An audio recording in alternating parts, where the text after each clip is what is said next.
Yo, what's up pala sa inyo mga adventure. Welcome back to my YouTube channel. And it's been a while na naka-upload tayo. At ito guys, sa nakikita nyo, may lugar tayong pinupuntahan. Yun, napakagandang lugar para sa manukan.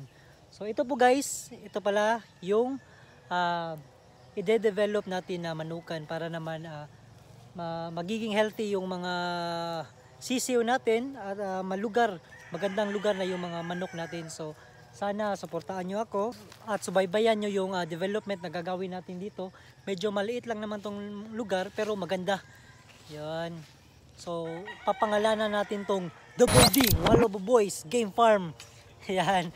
At so nakikita nyo guys, sinisimula ng linisan ni Jim yung lalagyan namin ng sabungan at sa itaas ay tambayan mga adventure. So ayun, sa lugar na to, tara puntahan natin. Ito yung plano natin na ilagay yung range.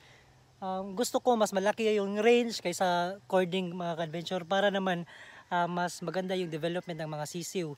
So yun, at dito namang banda sa tinatayuan ni Jim, dun yung maliit na kubo at sabungan.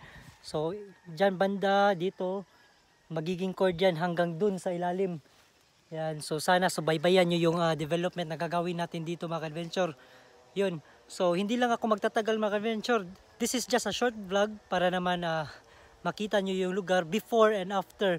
So sa mga hindi pa nakasubscribe, don't forget to subscribe, like, comment, and share mga adventure. See you sa ating next adventure. Bye bye!